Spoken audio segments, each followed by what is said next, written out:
Hi, welcome back to episode 10 of The Power of Dialogue. Unfortunately, we were not able to stream last week due to different commitments for different members.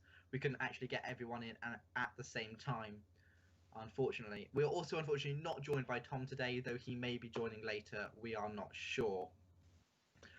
So it's been an interesting few weeks, to say the least, since we've done the last episode. We've had instance with Dominic Cummings. We've had the protests in America currently, and with loads of things in between that, with loosening restrictions and of the UK lockdown. And yeah, where do you want to start? I think we better start off with Dominic Cummings, given that that's the closest to home, and I think that also links into the relaxing of restrictions, because I think in this case it isn't necessarily just what he did; it was who he was when he did it, and the government's message from now on. So obviously, during the point where Dominic Cummings made his trip to Durham, it was the government's message was stay at home, protect the NHS and save lives. The police have, well, it was widely agreed, I believe, in the end, that his initial trip up to Durham was lawful. However, despite it being lawful, it did completely undermine the government's message of stay at home at that point. But it was his trip while he was there to Barnard Castle, which I believe had the police that made a statement that said that the actions taken might be unlawful. However, they would not follow up on any of the allegations. Which I think left a uncertainty surrounding the whole business, because it's quite difficult to know what to think if the police say, oh, someone might have done something. It's very difficult to then make up your mind about what to think if something may or may not have been lawful. However, I do think the whole scandal has definitely damaged public relations and public trust within the government, and I think that was the main part of the story, which I think most people caught up on. It wasn't just the legality of what he was doing, it was the fact it undermined the government's message. I think that it's interesting because I've been talking to quite a few people about it, and they've been kind of going, okay, it's the exactly type of in the moment decision that you can imagine someone making, actually, that trip to the castle, because I think he did justify it in his head, but I'm not sure. But obviously, the actual justification legally and with the government's message wasn't as clear. Questions like why didn't his wife drive instead if his eyesight was not perfect. They could have waited up there. He could have got a car from number 10. There are a lot of different options available to him, which he then deemed not to get, which seems like a quite in the moment decision to be making, and a decision I think that is quite a normal person thing to make. But we don't expect these people to have to be making these normal person decisions. We expect them, they're leading our country, to actually be able to think their decisions through beforehand. I think that is sort of the case. I think in terms of this affair, it is definitely he needed to think about his actions. But I think the real sort of slap in the face for most people is there wasn't an apology or a recognition of that he might have made the wrong decision. There was just an attempt to justify what he did, and the government and Dominic Cummings, when he held the press conference, were very headstrong in maintaining that they hadn't done anything wrong, or even if it just breached the spirit of the guidance that had been set out by the government. And so that's why I think a lot of people found it quite hard to swallow. And I believe public trust in the UK government has fallen after this affair. According to surveys conducted on behalf of the University of Oxford Reuters Institute by YouGov, less than half of Britons now trust the Westminster government to provide correct information on the pandemic, down from more than 2/3 of the public in mid-April. And so I think it's had a real hit on public trust, which can, excuse me, which is very problematic right now, because right now is when we need trust in government, and we need good government because we are coming out of this lockdown. And so I think it's very problematic for the government now to recover this. Yeah, I think it's going to be interesting to see where it's going to be going, and the knock-on effects afterwards, after this pandemic. And see what it's also going to be interesting to see whether the government will be able to get that trust back up. But I'd say it is slipping. I haven't seen them be able to actually grasp any back yet, especially after what they've been saying recently about the deaths and the tests. That's been coming a lot more into focus recently, and the inflation of the government statistics. Yeah, right. Thank you.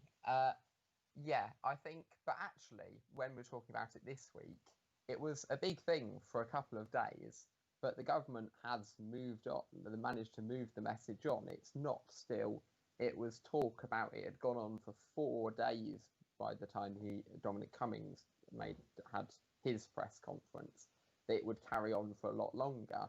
And then, well, a lot else has happened that I'm sure we'll talk about later in the show, that it has it's definitely eroded trust and the wider effects. But I feel Dominic Cummings is safe in his job. If Boris doesn't want to get rid of him, he is safe. I don't think we ever doubted that Dominic Cummings was ever in peril of losing his job, because his job seems to be Prime Minister of the United Kingdom. Boris Johnson seems to be PM in name only. It seems Dominic Cummings is the real brain behind the operation there. I think it's quite interesting because I was actually watching back some old videos of Johnson at the start of his role as Prime Minister versus how he's talking now. And he spoke with a lot more authority and passion about what he was saying, and actually did a very good job. And I think that's slipping away. I think actually what may be happening is that Cummings is trying to get him to soften up so more people like him. But in that same way, I think that's actually taking Johnson away from what quite a lot of people liked him in the first place, as being this headstrong and quite bolshy person. I think very possibly there's 2 ways that this could be going. It's either he could be softening up, and Dominic Cummings is attempting to get him to soften up so that he could attempt to appeal to more of the electorate, or I think the other option is he's just in over his head, which is very possible given that the virus is probably the biggest public health crisis that we've had, definitely since the war. And he faced a stint in ICU himself. He did. So that's clearly going to shake his confidence in terms of handling of the pandemic. And so I think it's not handling of the pandemic, though. I'm talking about things like when he's going up against Keir Starmer in PMQs. Well, I think that may just be because at the start of when he was Prime Minister, Jeremy Corbyn was questioning him at PMQs, and now Keir Starmer is questioning him at PMQs. Yeah. And I think that's credit to Keir Starmer's work ethic and I think because of his background as QC, as a QC and a lawyer, he's been able to dissect all the information that's been thrown at him from the very start. And I think that's a marked difference in opposition. And I think although a lot of people may accuse Starmer, and many people accused Labour of scoring party political points with the Dominic Cummings affair, I think that Starmer has been very, very effective as opposition, and I think that has actually had a positive effect on government rather than a negative effect on government. So they had a U-turn. The government U-turned on their decision to raise the amount of money that NHS staff had to pay to access the NHS if they were from foreign countries, and I think that was the right decision for them to do. And I think that's where robust opposition can really help formulate policy and really help the government in that way. And so I think that's why Boris Johnson has possibly been a bit more flustered now than when he was at the start of becoming Prime Minister, because Labour now have such an effective leader of the opposition. Yeah. Oh no, I still think though that John. I think it's less of John. John just doesn't seem to be what he was at the start. That may be partly due to Hughes questioning him, but also it could be a manner of things. I was just trying to make a point as well that he's not the same person we saw at the start of when he got that majority in Parliament. But he likes announcing big new spending projects, and like it's very different what he wanted to do and what he is actually doing.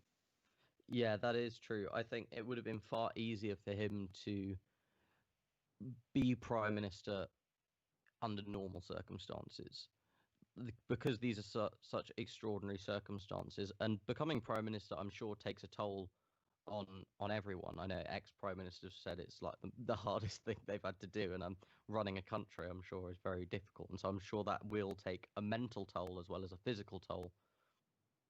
So it must be very difficult for him to try and run a country, because he's very new to being a Prime Minister. We have to remember that he was only elected at the start of last year, and he only became PM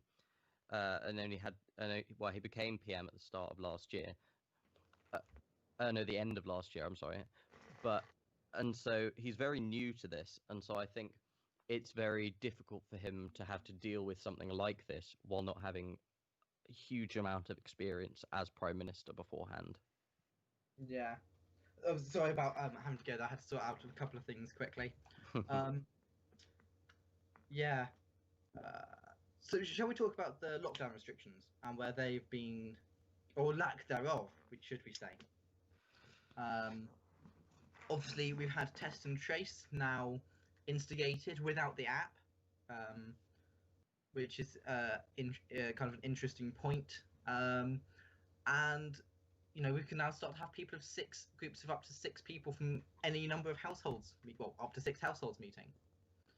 In England, because the restrictions are different different constituent part. It's 8 in Scotland, isn't it? 8 in Scotland from 2 households. 2 households, Wales, don't know if there's an upper limit. I think Northern Ireland's following England. Yeah. We've got open-air markets now back, and car showrooms for those of us who can drive and have enough money to get a new car. And also, as of June 15th, schools have been going back, yeah. And as of June 15th, shops can open as before, with social distancing in place. Yeah, I think it's a very interesting strategy from the government. It seems like we are coming out of lockdown very, very quickly, especially with non-essential retail being open on the 15th of June. I know that social distancing measures are still in place. I think social distancing measures will be in place for a very long time. However, it is still, I think, if we're asking people to stay at home as much as possible and only go to work and come back again, I think it's very difficult for shops to reopen and for the economy to properly unlock unless you allow more people out, not just for exercise and for work. You have to allow them out for leisure as well. Which they have now done, I'd say. I'd say they've started to do that. I think, again, it's quite vague I think the reasons you're allowed out for exercise. You're allowed. No, you no longer need a valid excuse to leave your house. You only need an valid reason to stay overnight at an address other than where you live. Yeah. Okay. Also, quickly, just on that, can we also might also talk about later the criminalisation of inciting someone to come to your house. That is now a criminal offence to ask someone to come inside your house for social reasons. Goodness me. I think it has been a little bit quick because we actually have more deaths per day now that are recorded than when we went into lockdown, and so the fact we're coming out of lockdown without the deaths being at least what they were when we went into it, I think is questionable. Also, the fact that track and trace, I know that that's up and going, but we haven't got the app yet for that, and so it isn't fully operational. And so I think it's been very rushed from the government, and I think very possibly it's been an attempt to give people good news, to give people a reason to. Yeah. On the numbers though, just kind of putting across. Obviously, I haven't actually had a proper look at all the stats yet. I haven't found the time to be able to. But what I think would be, I think kind of maybe worth taking into consideration as well is as we are testing more people, we're going to have more people testing positive, and therefore the deaths will seem to be higher. I think excess deaths is still excess death. I haven't looked at yet. I'm talking about the government's figures only count those who they're released on the daily briefings, which now aren't happening on Saturdays and Sundays. They were always on Saturdays. No, they've stopped. Oh, they're not. Oh, yeah, they've stopped them on the weekends now. Yeah. They're rated higher now. According to the Financial Times, UK excess deaths during the pandemic has reached 62,000, which is fatalities in England and Wales currently 24% higher than normal levels, which again is I think that the government is very, very keen to get the economy going again, and that is very important. However, I think having a slightly slower process in doing that would be far better. I think especially in terms of primary schools opening, it's very important that children can get face-to-face time with teachers. However, I think that opening of primary schools are known to be huge transmitters of every sort of disease, like nits, stomach bugs, colds. Children just pass it on to each other, and I know that social distancing is trying to be implemented, but trying to implement social distancing in primary schools. They're not telling them they have to stay more. Well, they have staggered. They have to split up groups. If one person in the group is infected, it's expected everyone in that group will be infected. That's how it works. You don't want to mix groups.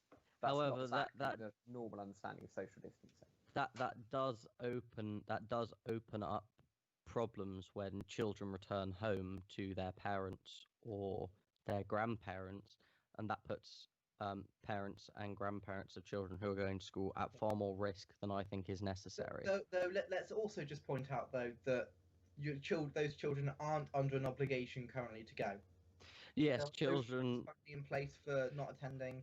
Children aren't under an obligation to go, but also parents need to go to work because workplaces are opening, and you don't want to leave your, say, 5-year-old child at home by themselves, and you definitely don't want to drop them off at their grandparents because their grandparents are most likely the ones who will get infected and will be badly affected from this disease. And so I think it hits those from lower and working class backgrounds far harder than middle and upper class backgrounds, because a lot of middle and upper class jobs can be done from home, and they'll continue to be done from home. However, I think a lot of working class families will have to choose between risking their health and risking their finance. I am going to disagree with George that the well, not on primary schools, on the point you were making before that about that it's soon to open shops. Because at the moment, I don't think shops are where most infections are going to happen in the future, or the small amount of shops that are open for takeaway now are. It's all the people meeting up and completely ignoring all the social distancing rules on the beaches everywhere. That's going to have a lot higher number of cases than opening shops. That, like, from out of the people I know, a significant number have met up on beaches, especially yesterday when there was 28-degree weather here, in large groups without any attempt to stay 2 meters apart. And I think that is more damaging, but also has no other real benefit. Like, it has some societal benefit to staying sane, maybe, but you can do that from 2 meters away. Compared to at least some attempt of economic benefit of opening shops.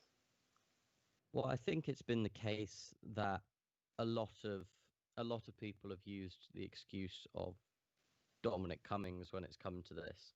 And so I wouldn't say it's entirely on the government, because I think a lot of people will be doing this anyway. However, I don't think the people in my year have, like, what's the relevance it got to Dominic Cummings? He didn't go and sit on a beach. No, I know a lot of I know a lot of young people have been telling me, well, if government officials can get away with it, well then sod this, we're gonna go and sit. The people I know don't think they know ourselves. what's going on in the news, to be honest. They've just got bored. Yeah, I can get some. That might be the difference between mine and your friend circles there. And then I have a mixture of the two, it seems. I have some who are kind of going. I had someone put on Snapchat that they're in the same car as their friend, getting a McDonald's drive-through. And I think, and they've also got people who haven't left their house in however many weeks.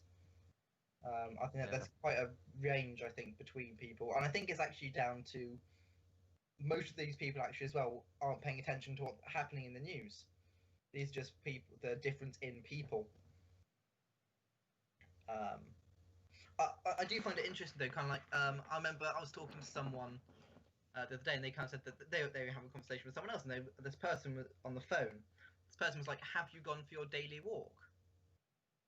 And it's like, but it's not government mandated. People seem to keep saying, because I can do this, I now should be doing it. Yeah. I think that's actually something that is a bit of an issue currently. Is people are going, this is an option, and therefore I'm going to do it, rather than actually saying, oh, do I need to do that? Do I particularly want to do that? I think it's just any change in scenery for some people is just what they need or what they want, just because staying inside for so long it does have a massive toll mentally. I think it can be very problematic. However, I still do think that I agree with your point that just because you can doesn't mean you should. Just because you can go to the shops doesn't mean you should go to the shops. If it's necessary for you to go to the shops, then you could go to the shops. Or if it will greatly enhance your comfort to go to the shops, if you're buying something that will be very beneficial for you at home, then you can go to the shops. Like beer. But just but just because you can does not mean you have to or you should. Yeah, I don't think we're going back to the world of going to windows, go around shops just for something to do when it's raining, or to just look for stuff. Most shops are requesting you go knowing what you want to buy, and you go and buy it. Yeah. It's going to be interesting. I think a lot of some shops, like, there's like knick-knack shops, like there's independently run like craft shops and things like that, are probably going to be the ones that struggle more. Because people won't go in there with an idea, and so don't want to spend a long amount of time just browsing in an enclosed space. Yeah, I think that will be the case. I think the government are going to have to provide some recovery funds, which I believe there's recovery loans that businesses can apply for. We'll see how effective those are, obviously, in the long run. But yeah, in terms of workplaces going back, Parliament is now is now back, and they had their first vote yesterday. They had their Yeah. first vote yesterday. I just want to touch on that briefly Yeah. because they voted down, I believe it was Amendment D, Yeah. which would allow for virtual online voting. And I don't know what you guys thought about that. I know just quickly that they have Johnson has now said that proxy voting will be used instead. Yeah. Pairing or proxy voting? I heard they thought pairing was good enough. I heard proxy voting, but I might be wrong. The convention is if someone can't make it to change their head, and then someone on the opposition side. Proxy voting, I don't think is something that's I've been done occasionally. Women, pregnant I'm not sure. female MPs have proxy voting under a system that was set up, but currently in Parliament's rules, which they can change whenever they want, only a temporary time limit trial of a year for pregnant MPs to vote by proxy. Yeah. I think it's problematic that they've said that people who have to vote in house. So I don't know if proxy is possible.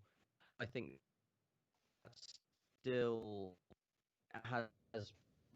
You can still give the impression. I think gives MPs up to Parliament and vote via proxy. I think it gives the impression that they're not doing their job properly, which isn't the case because MPs can do their job while at home properly, and they can, I believe, vote from home. I'm not quite sure the government disagreed and wanted to have voting entirely inside the house and not have virtual voting, because I believe they've trialed it over the course of the past few weeks, and it's worked. And so I'm not entirely sure why they'd. It hasn't been without change error. it. There were It hasn't. The Chancellor it hasn't been without to error. vote No. the wrong way on a motion, which as Chancellor is unprecedented. He claims it was a mistake. And it hasn't. It hasn't been without error, no. But I think it's having a hybrid system of allowing people to vote in Parliament and virtually, I think just allows more MPs to represent their constituents, like also, those who have to. Pairing. Just I was just looking at it. It's definitely pairing. Yeah, which I think allowing MPs to represent their constituents, I think, is the biggest issue here, allowing them to represent them in Parliament with their vote, because pairing just means that two MPs don't vote, and even though it's not voting for either side, that still won't appear on MPs' voting records. They can't say, well, I voted for this. They can just say, well, I got someone not to vote for this, or and so I think it's very problematic for MPs who either have to shield themselves or have to shield because of family members that they're isolating with. Yeah. Or the ones who represent the Northern Scottish Islands who have to travel. They every week usually have to travel across the country, but they make long journeys. Yeah.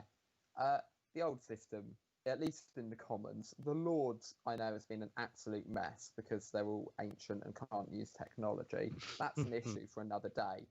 The Commons, I think generally, it worked fine, and the cross-party procedure committee seemed to be just putting forward keep what we were doing before, which seemed to be a pretty good proposal. Or just let the speaker decide and let him do it all, because the whole point is the speaker is neutral.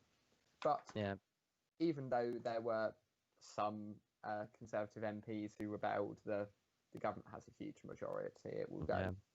It was, I believe, it was 31 MPs who rebelled against the government.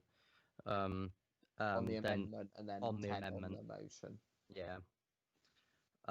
But it's I just don't quite understand why the government don't want that to happen.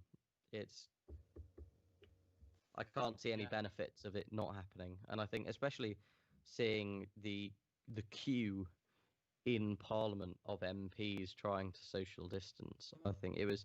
Some might say that's very British, but I think it's just farcical. It's like it's quite ridiculous the Yeah. system Makes when you great could. photo opportunity. Yeah, Yeah. I mean, I've been to the Houses of Parliament, and I was watching kind of. I literally looked at the pictures and followed the trail round, and I remember that the trail that they've got you to do is like half an hour, 45 minutes of the tour. Yeah, To actually be able to vote, and it was. I was kind of there going, I recognise that chamber. That's where we start, and it's on this side of the house. it's just it's completely inefficient as well. It's just like in a time of national crisis, having a completely inefficient democracy is very problematic. Well, Yeah. it's more the like for Parliament to carry on with its non-pandemic related things, that there's legislation that needs detailed like low amendments on amendments kind of committee stages is not going to happen by that. Whereas, yeah, like if they're going to do in like voting in the in Commons, at least use they've done ballot voting before where you can rank different options. They've done that a couple of times. They can make up however they want to vote. Like I'm sure they can come up with a better system than that. At least they should. Otherwise, it will Or be just very. use online.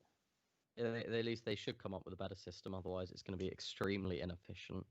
Mm. I think also maybe having that long queue once is quite funny, seeing your MPs having to queue for a really long time. But I think if that becomes a regular occurrence, it will become very frustrating. Though, what would the British be without queues? Well, it's just in our blood. Do you think it will lead to the Speaker intervening though? Because I think he kind of agreed that because they were voting on how to vote, so they had to come up with a safe way of voting. So the Speaker has quite powerful authority to. He could intervene or at least make a statement, but he generally hasn't. Burko would have. Mm. And then I think that's why they got Lindsay Hoyle, so he's not Burko. Yeah. I don't think anyone is Burko other than Burko at this point. I think we're ever going to see anyone quite like him again. Yeah, well, it's very difficult to see what's going to happen next in terms of voting, but I think it definitely has to be looked at and changed, because trying to do that, because social distancing is probably going to be in place for quite a long time, and so Yeah. you imagine trying to vote MPs trying to vote like that for months, especially when it gets colder outside and rainy.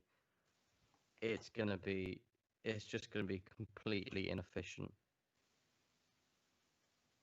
Yeah, I think it's going to be interesting. The precedent's also set. Can we also have now? the irony that most of this was being announced by Jacob Rees-Mogg, all about the importance of in-person Parliament when they prorogued Parliament, like whenever that was.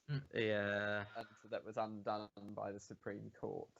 They seem to change their mind on whether they like Parliament or don't like Parliament based on whether they have a majority there. That's politics for you. Yeah. So I don't think there's really much more UK politics-wise. That's about it, really. Just quickly, of course, mentioning that those who have been shielding can now go out once a day and meet one other person, if they so wish. Now, I've actually heard quite a lot of controversy around that as to whether that's right. In my opinion, once again, they're not forcing those people to go out. They're saying you can if you want to. Yeah, I think that it's relying on people to be alert, not alert, to act in their own self-interest and to realise when they're too strong. I think strong absolute rules aren't going to be the way forward forever, and we will have to come to some level where we decide the risk we're willing to take personally that we do in every other activity in our life. Obviously, judging an invisible risk where we have no past experience of it, you can never do. That's why rules are needed early on. But Some people choose to go ride bikes through the centre of London, which is, I would view as lunacy, as you're guaranteed to die at a roundabout because London is a mess for cycling. But some people decide that's a risk they're willing to take, and others take the tube. We're all going to have to start viewing whether we should go back to school or not, or Well, university George or and I don't have to shops. worry Or... Yeah, well, yeah, me and Stephen don't have to worry about going back to school, back to uni, or go to uni maybe. in the but first back place, to school, yeah. no. I'm still taking my gap year. I want to see what's Yeah. gonna. It's either gap I- year and then defer, or just a gap year. I think there's been a lot of just very, very quickly. There's been a lot of students who've been deferring this year, and I think Yeah. it's going to be very interesting to see what unis do, whether they cap deferral limits, because obviously, if pretty much everyone defers, then it's going to be very difficult for current year 12s to get into university. Russell Group universities, I looked into this obviously as a year 12 student here, as the other people deferring will affect me. That yes, broadly most Russell Group's unis do it on a case-by-case basis. Oxbridge, the answer's no.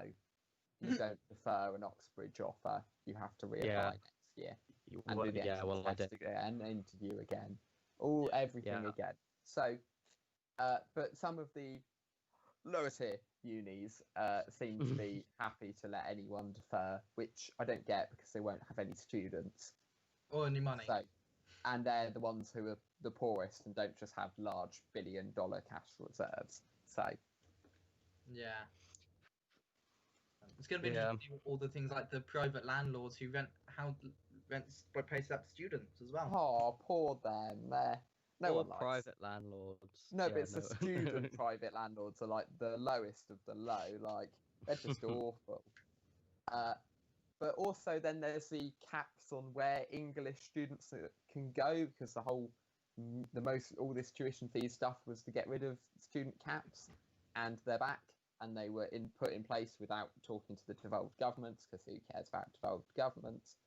Yeah, and the devolved governments aren't happy, but who cares? That's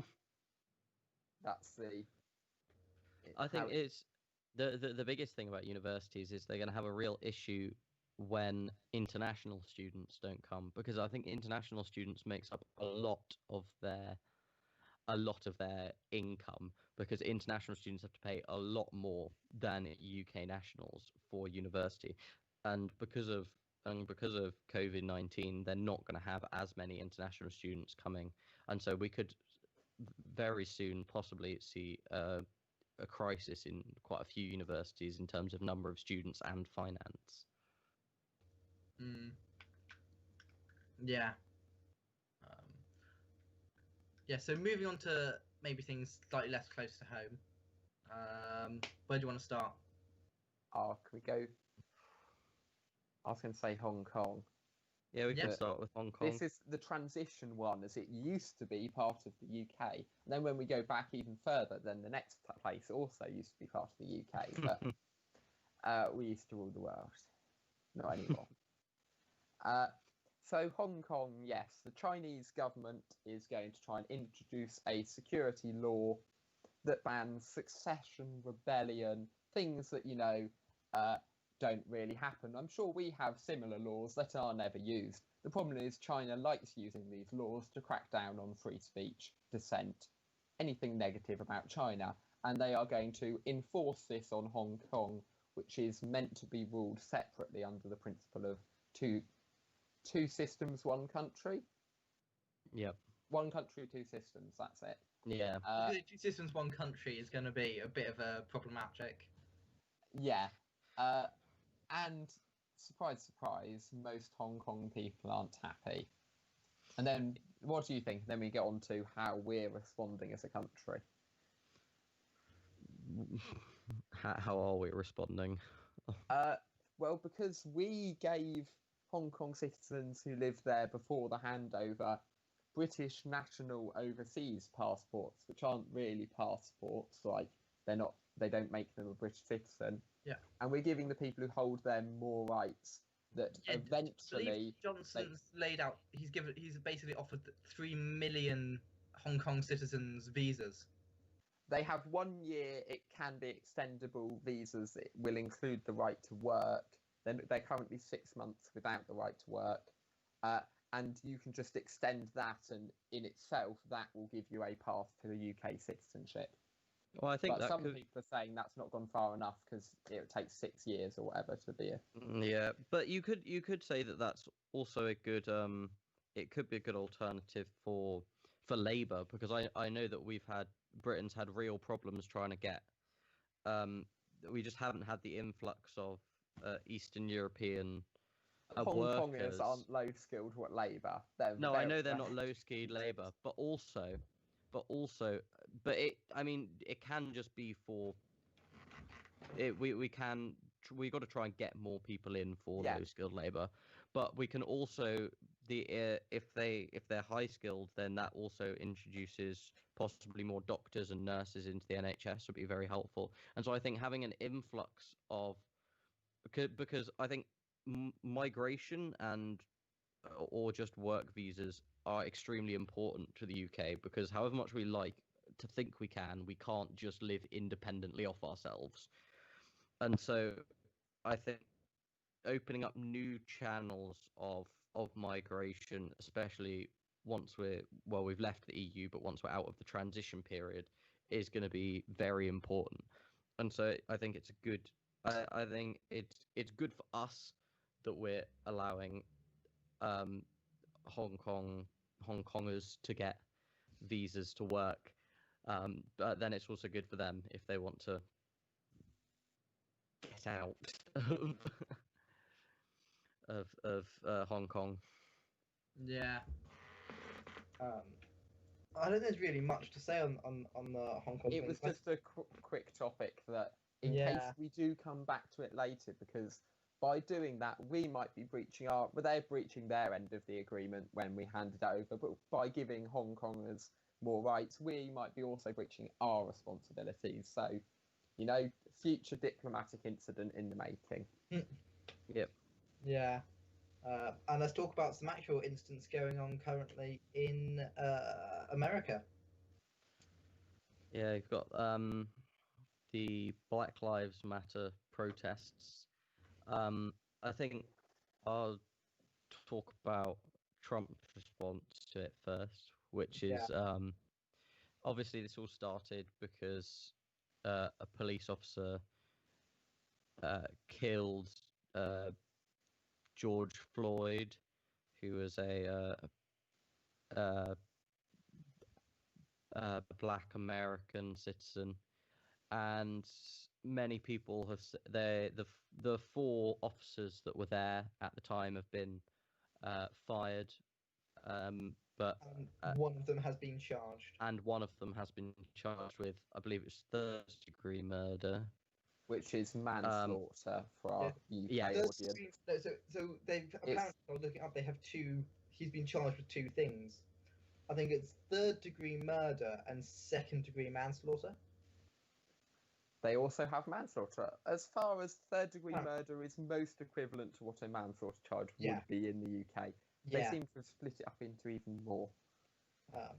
That's in my view. But obviously the protesters calling for all 4 officers, not just the one, to be charged with, to be complicit in the manslaughter. I think it's also murder. I think a lot of people are also saying to at least up it to second-degree murder. Yeah, I think a lot of people are very unhappy with third-degree murder. Those who don't know the order of murder in America, or the degrees, it's first degree is premeditated murder. Second degree is murder in the moment, but you'll know you're going to kill them, and that's the plan. So it's something like a crime of passion, something like that.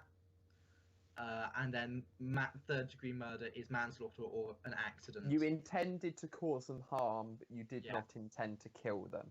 Yeah. And then manslaughter, I think, is then the American manslaughter then goes on to it was an accident.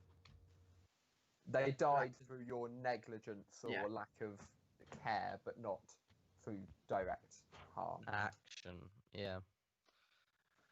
So there's been a lot of anger in America towards the police. I think rightly so. Police brutality and racism within the police has been a big issue in America that hasn't fully been addressed. But someone quickly I would like to definitely say is having the right approach. I think it's the sheriff of Michigan, is it? Who got his police officers to lay down their arms and everyone took a knee. Yep. Then I there's some think that, talk over some PR things they might have been.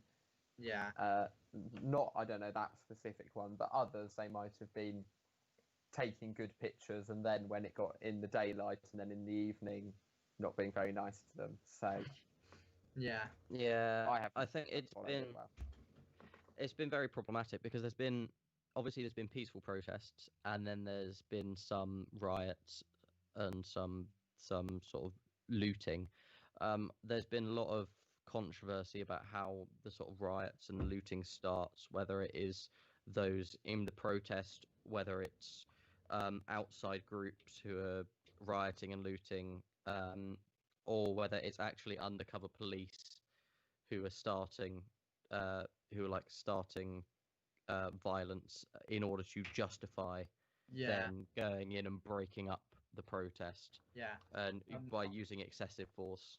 On a light note, just kind of on this, one thing I did find slightly entertaining to me was in the background of one of the news pictures of the riots in America.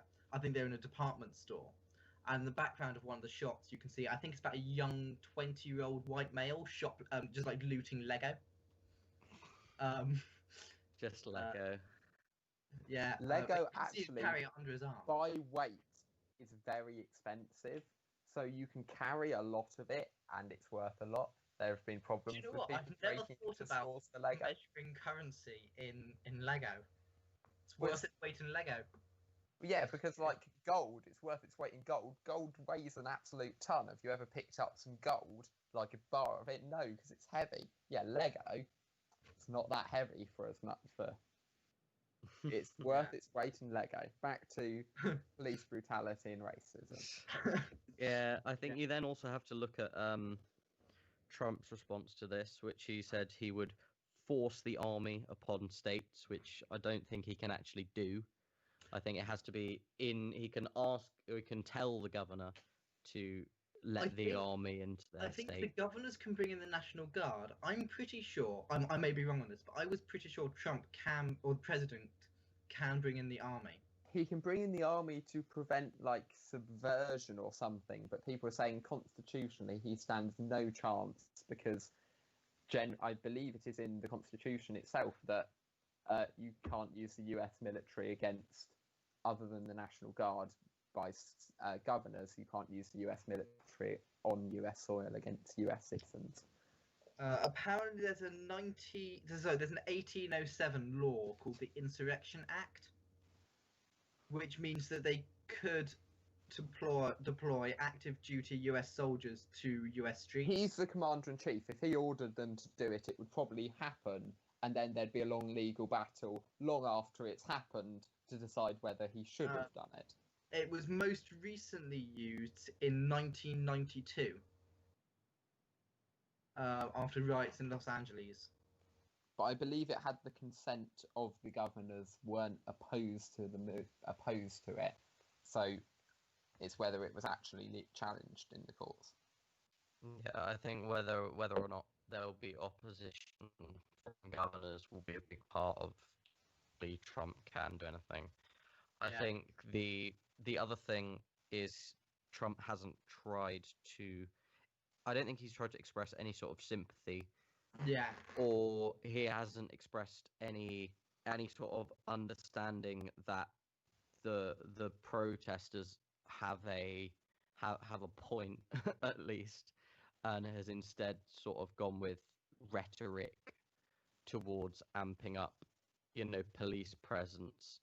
And Twitter actually put one of his tweets, hid one of his tweets for what they said was glorifying violence, which included the phrase, when the looting starts, the shooting starts. Which is from somewhere else? No, he didn't come up with it. He's not that smart. It was used by someone in a past, I believe, police brutality. It was look it up. It was in 1967. Miami Police Chief Walter Headley used the phrase, and I believe he had some connection to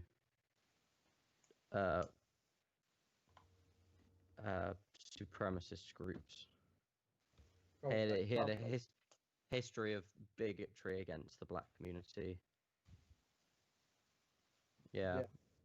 So it isn't exactly a phrase that has been fantastically well received.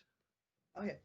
So one of the reasons I'm just looking at some kind of reasons how Trump might be able to bring in the military. One of them is because he keeps referring to them as terrorists. They're not Was terrorists, in the though. Patriot Act. They're U.S. citizens. They're not terrorists, though. That's the thing. You can try and say they're terrorists, but they aren't a group. Terrorists They aren't can... organized. There are exceptions in the law for insurrection of rebellion and for terrorism. It isn't a rebellion, though, and they're not terrorists. They're not trying to create terror. As such. Yeah, He is, but the legally he Patriot has Act huge issues. won't cover him. I'm just kind of trying to find I think that is why he's tried to claim that Antifa is a terrorist organization, despite it not really being an organization, just more of a mindset of being also against fascism. What he was trying to declare it doesn't really exist because they don't really have domestic terror organizations. Those things only really apply to non-US based organizations. Yeah, but also it isn't really an organization. Antifa just stands for anti-fascist, which there are some pretty, like, in the UK we have prescribed organisations, like the Nazi Party still doesn't exist, like it doesn't have a clear leadership structure, but I'm pretty sure it's on the list of prescribed organisations. It's more whether people clearly associate themselves with it. But it has historically been a party, and so I think that's where you can. Whereas Antifa, I don't think has historically been a group that is Antifa. It's more of an ideology. It's like Anonymous. You can try and ban and not prescribe Anonymous, who is anonymous. Well, I think it's slightly different because Anonymous is a group of activists. It is a group of activists who have come together under the name Anonymous. Whereas Antifa is more of an ideology. It's like going, oh yeah, I'm a liberal, and then saying, oh, liberalism is a terrorist organization. It's like it doesn't really make that much sense. Yeah. Definitely. I think that's all I've got to say on this. Yeah, I don't think there's really much more we can once again that. I think the one thing though is social distancing, circling back to the start. This is a global pandemic. Wearing a mask doesn't make you immune. There were some issues, and the countdown begins in 2 or 3 weeks. We will see whether it has led to a spike in cases or not. Yeah. Well, I think in America the handling of the virus has been not fantastic from the start, and so organising mass events. It certainly will have an effect, yes. Yeah, in other countries, it seems like people were I saw there was one in Ireland, probably was in Dublin, a similar event to support what was going on in the US, and all the comments I read were absolutely bashing it, saying we've worked so hard to stay inside, don't go mess it all up. We agree completely with your aims, do it next year, or do it online. Don't go and break social distancing rules. I believe there was a lot of protesters actually in London in Trafalgar Square as well, which but nowhere near on the numbers of the US. Nowhere near. But I think lots of social distancing rules would have been broken there. But again, it's sort of it's trying to weigh up the issues you're facing compared to the health impact that it might have, because I think the police would be reluctant against a protest against police brutality to intervene, knowing past incidents. I believe they just let it happen, really, and weren't Yeah. trying to make them disperse. Yeah. Other than advise, yeah, I believe in Ireland it was they were trying to they let it happen. They took the details of the organisers and they later are starting to try and prosecute the organisers under health protection rules in Ireland. So that's the Guardia. It's- I think we've amazing for how much news there seems to have been. I think we've covered most of it. I don't think there's any kind of don't think there's any kind of anything else really. We'll see how different the world is next week. Yeah, at this rate, we're probably going to have, I don't know, something else happening. It seems to be a different. Will thing Trump every week. actually try and deploy the military? If he does, what happens? Or does someone like the Joint Chief of Staff go, no, that's ridiculous, I'm not going to order my soldiers to do that? Yeah. I think you've also but got. then that could become terrible because that undermines the whole constitution. Well, he would fire his the Joint Chief of Staff would have to offer his resignation, and Trump would pick a successor who would carry out his orders. But it's how many people, yeah. Or could the president be removed through the insanity clause of his doctor not thinking he's of sound mind, and that you can not carry out a military order if the person ordering it is insane? I think we might be heading that way. It's going to be interesting. If he ordered the deployment of armed US troops against US civilians on US soil, I could see that happening. It's not the most unprecedented thing that's happened so far in the last 4 years. No. Quite the roller coaster ride. Yeah. Yeah. Anyway, I believe that's it. I think that's about it. Thank you once again, as we're sure, to our many thousands of viewers who watch this. Next week, I think we're going to have to start kind of taking things as they come now. If not much has happened, then we may well do a specialist topic, maybe talk about one topic a bit more in depth, as we did previously with the Iraq War, maybe get a guest in. To talk about the USA Civil War 2020. Let's hope it doesn't come to that, but it may well. So thank you, you two, for joining me, and we'll see you all next week.